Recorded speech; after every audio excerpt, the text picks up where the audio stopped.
ఇంకా అమ్మాయి ఎంత చెప్పినా వినిపించుకోదని తెలిసి ఆ అబ్బాయితోనే పెళ్లి చేద్దామని నిర్ణయించుకున్నారు.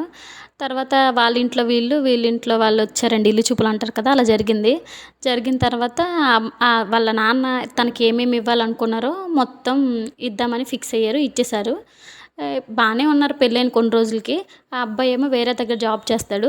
ఆ అబ్బాయేమో అక్కడ ఉండేవాడు. ఈమేమో వాళ్ళ పేరెంట్స్ దగ్గర ఉండేది. వీళ్ళ పేరెంట్స్ దగ్గర.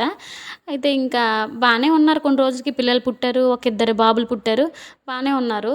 తర్వాత మరి ఏమనుకున్నారో ఏంటో రోజు ఈ అమ్మాయిని వాళ్ళ తోటికోడలవని, వాళ్ళ బావగారు, వాళ్ళ అత్తయ్య, మామయ్య, మరిది అందరూ ఇంకా కట్నం మా వాడికి సరిపడగా నువ్వు తేలేదు, నువ్వు లవ్ చేసుకొని వచ్చేసావు, అది ఇదని ఇంకా రోజు హింసించేవారంట. ఆ అమ్మాయి చాలా రోజులు చెప్పలేదంట వాళ్ళ హస్బెండ్‌కి. ఎందుకంటే నేనే నచ్చొచ్చాను కదా! ఏవైనా భరించాలి. మా పేరెంట్స్‌కి చెప్పను, మా హస్బెండ్‌కి చెప్పనని పాపం ఎవరికీ చెప్పేది కాదట. ఎలా హింసించేవారో నెక్స్ట్ వీడియోలో చెప్తాను. బాయ్.